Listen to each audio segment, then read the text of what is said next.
Salut tout le monde et bienvenue au podcast Les vraies affaires zéro bullshit. Ici Roch Cholette. Merci beaucoup d'avoir été là. J'espère que vous avez eu un bon long week-end, la fête du travail. On reprend le collier aujourd'hui, en ce mardi, et je vous rappelle, ça ferait bien notre affaire si vous étiez capable de partager, de commenter, d'interagir avec nous dans le podcast, sur les médias sociaux notamment. Vous pouvez retrouver le podcast sur YouTube. Vous pouvez aussi le retrouver sur ma page Facebook et sur la page Facebook des vraies affaires zéro bullshit. Je veux aujourd'hui vous parler du point de presse ou analyser le point de presse de François Legault et de Christian Dubé, point de presse qu'il tenait aujourd'hui 13h pour, dans le fond, c'est une première depuis les vacances où le trio COVID, M. Dubé, Legault et Arruda, se sont retrouvés pour un point de presse et je vais vous parler de cela. Honnêtement, moi je trouve qu'aujourd'hui, il y avait 4 bonnes nouvelles. Et il est fort possible que vous ne voyez pas ça de la même façon, mais parmi les mesures annoncées aujourd'hui, je trouvais qu'il y avait quand même 4 bonnes nouvelles. Il y en avait des moins bonnes, puis c'est un petit peu de cela que je veux vous parler. Alors, dans les bonnes nouvelles, premièrement, vous allez peut-être trouver ça drôle de la façon dont je vais l'aborder, mais M. Legault reconfirme, puis ça veut dire qu'il y a des conséquences à cela, mais reconfirme que nous devrons vivre avec le virus, qu'on devra accepter de vivre avec le virus. Alors, si je poursuivais, là, puis je faisais la nomenclature de quand on dit ça, ça veut dire quoi? Mais ça veut dire que c'est pas parce que tu as quelques cas qu'on va mettre le Québec sur pause. Ça veut dire qu'on devra vivre avec un peu comme on vit avec, par exemple, la grippe saisonnière. Et ça ne veut pas dire de ne pas s'en occuper, ça ne veut pas dire de ne pas promouvoir la vaccination. C'est pas ça que ça veut dire, mais ça veut dire qu'on devra vivre avec une certaine cohabitation entre le vivre ensemble puis une certaine normalité, puis la présence de la COVID avec ses variants. Je trouvais ça intéressant parce que c'est une prémisse importante pour la suite des choses, c'est une prémisse importante pour éviter le confinement. D'ailleurs, à cet effet-là, la deuxième bonne nouvelle, c'est que le premier ministre, bien sûr, devait se garder certaines portes ouvertes, mais a répété qu'il n'y en aura pas de confinement, c'est pas dans les plans, puis dans le fond, toutes les mesures qu'on annonce, puis que la vaccination qu'on pousse, ça va dans ce sens-là pour éviter le confinement. Et vous avez remarqué que pour ce qui est de la vaccination, on a fait la promotion, puis après ça, on a donné un petit bonbon avec la loto-vaccin. Après ça, on y est allé à l'envers en disant, je vous force pas à vaccination, mais je vais vous enlever des privilèges si vous n'êtes pas vacciné, comme par exemple aller au restaurant, dans un bar. Alors, c'est pas forcer la vaccination, c'est pas le gros coup de massue en disant, vous devez, puis sinon, je te donne une amende. Non, ça dit, si tu fais le choix, il y aura des conséquences, tu devras assumer certaines conséquences. Donc, c'est quand même une gradation allant de je le propose, je fais la promotion, puis ensuite, on fait une loterie pour vous inciter, on va vous donner de l'argent si tu es gagnant, tu gagnes. Puis après ça, là, tu vas avoir certaines contraintes. Puis aujourd'hui, on est allé un pas de plus. Et c'est dans le fond la troisième bonne nouvelle aujourd'hui, c'est d'obliger, il était temps, d'obliger le réseau de la santé, tout le réseau, et là, dans le fond, c'est la suite de la commission parlementaire qui a été tenue à Québec, et c'est la suite, donc on donnait le résultat de ces consultations-là, et ce qu'on a annoncé, c'est l'obligation de se faire vacciner dans le réseau de la santé pour tous les travailleurs, tout le monde qui travaille dans le réseau de la santé. Il n'y a plus d'affaires de, si j'ai bien compris, là, plus de 15 minutes avec le patient, pas le patient, puis c'est pas gérable. Fait que tout le monde qui sont dans le réseau de la santé vont devoir avoir 2 doses. On donne la date limite pour le 15 octobre. Puis ça s'applique tant au public qu'au privé. Et, comme je le disais, ça touche tout le monde. La bonne nouvelle également là-dedans, et je pense qu'on ne se rendra pas là, c'est qu'on a arrêté de niaiser. On a arrêté de niaiser avec la POC. Puis on a dit, c'est sans mesure, parce que quand tu es dans un milieu hospitalier et dans le réseau de la santé, tu traites comme professionnel, tu traites avec du monde fragilisé, du monde malade. En top shape, tu t'en vas pas souvent à l'hôpital. Et si tu es fragilisé et du monde malade, la dernière chose que je veux, c'est que les employés soient porteurs du virus, puis ça contamine du monde, ça rend un milieu de travail pas sécuritaire non plus, puis en plus, ça surcharge le réseau parce qu'on est obligé de tester 3 fois, puis etc., etc. On a dit ça va faire le niaisage, tout le monde vacciné, en sac, si tu es au compte payable, tu vas te faire vacciner si tu es dans le réseau de la santé. Tu as jusqu'au 15 octobre, donc ça donne le temps d'avoir les 2 doses parce que c'est 28 jours entre les deux. Mais là, ça presse. Mais la bonne nouvelle, j'y arrive, c'est que dans cela, c'est que la conséquence, parce que ça prend une conséquence, tu mets une règle, puis c'est pas respecté, OK, il arrive quoi? On a annoncé que c'était une suspension sans solde. Est-ce qu'on peut se permettre de perdre du personnel de santé? Non. Mais si on a du personnel de la santé qui refuse de se faire vacciner, pas parce qu'ils ont des motifs médicaux, là. On s'entend, là, c'est autre chose. Là. Puis si quelqu'un a déjà eu la COVID, c'est correct. Là. Si quelqu'un est capable d'avoir son passeport vert, le passeport vaccinal vert, c'est correct. Peu importe la raison, 2 doses, 1 dose avec la COVID, des raisons médicales, j'oublie ça.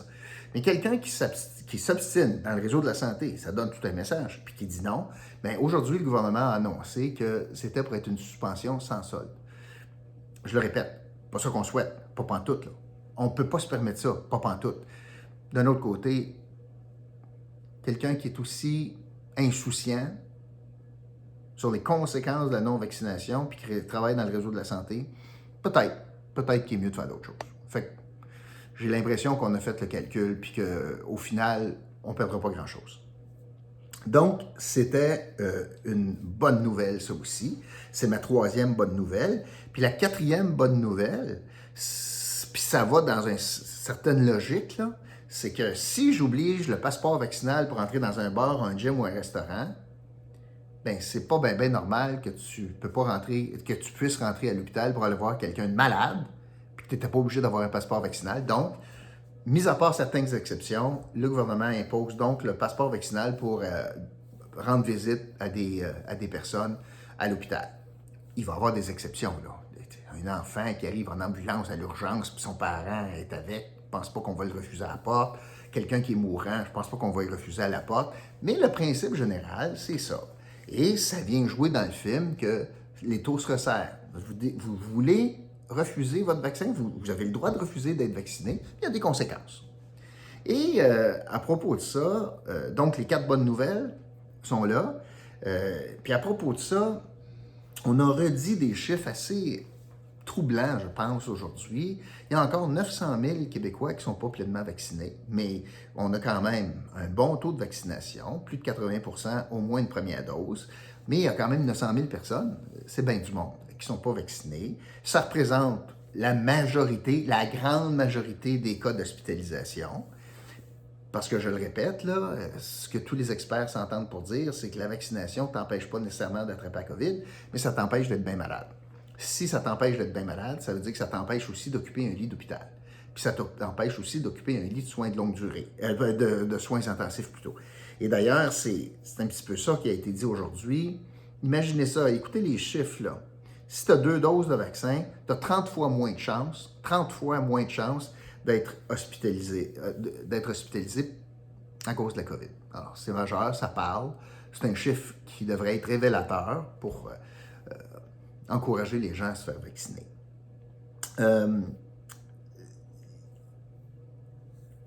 Les hospitalisations, c'est le nouveau critère, gage, indicateur de performance que le gouvernement va suivre beaucoup, parce que le variant est très contagieux, puis que les gens pleinement vaccinés, ben peut-être qu'ils l'ont, mais ils ne sont pas malades. Donc, l'hospitalisation, c'est ça qui compte. Surtout qu'on a annoncé aujourd'hui le retour au délestage. C'est une très mauvaise nouvelle pour l'Outaouais. On va recommencer le délestage dans des endroits où ça allait bien. Fait qu'imaginez quand ça va mal comme en Outaouais. Ça veut dire là, que parce qu'il y a des gens égoïstes qui ne sont pas vaccinés, puis qui risquent d'être malades, puis se ramasser dans les services de santé dans le fond, pas par choix, mais par négligence, ça revient à la même chose, bien, utilisent des ressources qu'on n'a pas pour traiter des gens qui seraient malades de d'autres choses. C'était vrai, c'est encore vrai. C'est encore plus vrai.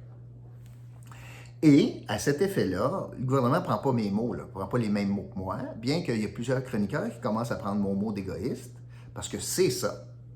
C'est je pense à moi, puis fuck le système. Fuck l'effet sur tout le monde. Euh, le gouvernement a commencé aujourd'hui à utiliser une notion de culpabilité. Et ce que M. Dubé disait, c'est, imaginez quelqu'un qui est hospitalisé, là, est-ce qu'il veut vraiment se sentir comme, dans le fond, il prend un lit d'hôpital pour rien? Moi, je pense qu'il prêche dans le désert. Là. Moi, je pense que les gens pas vaccinés présentement, c'est la dernière des préoccupations d'utiliser un lit pour lequel ils ont payé dans leurs impôts. Là, quand ils vont être hospitalisés en soins intensifs, pense pas, moi, qui pense, oh mon Dieu, je suis donc égoïste, il y a quelqu'un d'autre qui pourrait être à ma place pas mal malade. Non, je pense pas que c'est ça qui va arriver, mais le gouvernement a commencé à semer la graine de culpabilité en disant, réalisez-vous que ce que vous faites là, si vous ne prenez pas la vaccination, vous pourriez occuper un lit. Vous pourriez prendre la place de quelqu'un, vous pourriez empêcher une opération à cœur ouvert, vous pourriez occasionner le décès de quelqu'un parce que vous avez été négligent, vous avez pensé qu'à votre petite personne pour toutes sortes de raisons. Alors, au gouvernement, on souffle le chaud et le froid. On dit, tu peux décider de ne pas te faire vacciner, mais les taux se resserrent. Puis là, on commence à mettre beaucoup de culpabilité dans ce choix-là. Une autre mauvaise nouvelle pour l'Outaouais, c'est que à chaque fois que j'écoute M. Dubé, je réalise qu'ils sont très, très préoccupés par le manque d'effectifs dans le réseau au complet et qu'ils sont très préoccupés par les soins intensifs puis le manque de personnel d'expérience. À ce chapitre, à chaque fois que le ministre de la Santé parle, on sous-entend qu'il est en train de réfléchir et négocier des primes à la grandeur du Québec pour les soins intensifs. Nulle part dans ce discours-là, on entend des primes séparées pour l'Outaouais. Tu sais, notre fameux statut particulier qui veut à rien dire. La motion qui a été adoptée veut à rien dire en concret. Et ça veut donc dire qu'on dirait que c'est même pas sur le radar. Quand j'entends le ministre, là, il ne dit pas « j'ai des problèmes dans certaines régions, peut-être que ça me prendra des primes différenciées pour certaines régions, certains secteurs. » Jamais qu'on l'entend dire ça. Alors, on verra bien s'il se garde ça dans la manche, mais moi, ce que j'entends, c'est qu'il n'y a pas de préoccupation régionale. S'il est en train de négocier des primes aux soins intensifs, ça va être vrai partout. Mais si c'est vrai partout, ça veut par définition dire, si j'écoute Mathieu Lacombe, que ça sera pas bon chez nous. Parce que chez nous, c'est pas pareil, ça prend quelque chose de plus. Donc, c'est ce que je voulais vous dire aujourd'hui sur cela. Essentiellement, bon point de presse. Vous trouvez qu'il y avait des bonnes nouvelles là-dedans. Puis il est à temps. On commence à serrer à la vis, puis il est grand temps, puis on donne au personnel de la santé jusqu'au 15 octobre. Je veux vous parler rapidement de la campagne fédérale parce qu'il y a un lien là, avec la COVID, évidemment. M. Trudeau. M. Trudeau se fait pourchasser dans ses points de presse. Il y a beaucoup de brasses camarades. Et il se fait invectiver, il se fait garocher des roches en fin de semaine. J'ai pas mal d'affaires à vous raconter là-dessus. Hey, ma gang de tata. Arrêtez ça, là. Des imbéciles. Des voyous. C'est pas comme ça qu'on fonctionne au Canada. C'est inacceptable. La violence est inacceptable. On est chanceux d'avoir une démocratie. Exprimez vos opinions par le vote, par des débats, par des arguments, pas en garochant des roches. Alors, la chance qu'on a, c'est que c'est une très, très faible minorité, des extrémistes, mais ça n'a pas sa place. Et, je vais vous dire que pour ces gens-là, vous devriez y penser 2 minutes, là, les plus virulents puis les plus agressifs. M. Trudeau, parmi les difficultés de campagne qu'il a, c'était de justifier le déclenchement des élections.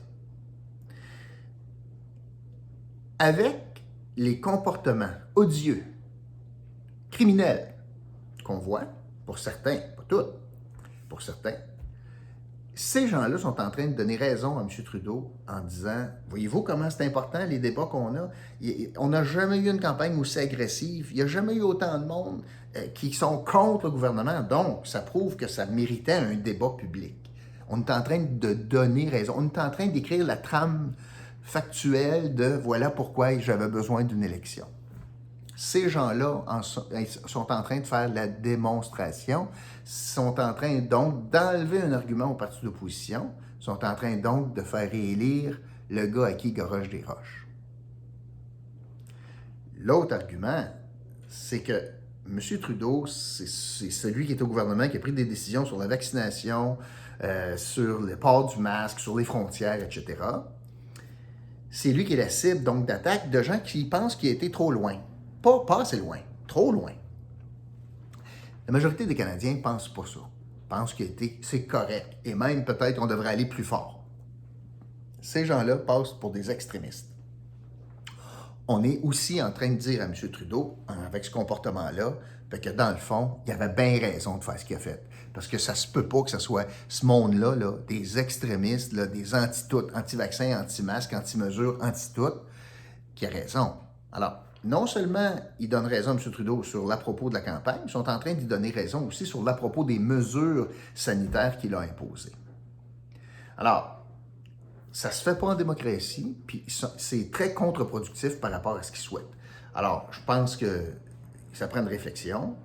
Pour ces gens-là, tout le Canada est unanime que ça se fait pas, ça. Et garocher des roches, puis empêcher le premier ministre de s'exprimer dans des rassemblements, etc., puis on est obligé d'augmenter la sécurité. Écoute, c'est le Canada, c'est pas normal. Puis ces gens-là, dans le fond, n'ont pas leur place dans le débat actuel parce qu'ils ne le font pas de façon respectable, puis respectueuse, puis dans le fond, ils jouent même contre leurs propres intérêts. Alors, c'est ce que je voulais vous dire aujourd'hui. Notre commanditaire cette semaine, je vais vous parler de cela, c'est Canada Tremblant. Ce sont des terrains extraordinaires dans la région de Mont-Tremblant. Donc, une compagnie, ça, là, qui vend des terrains.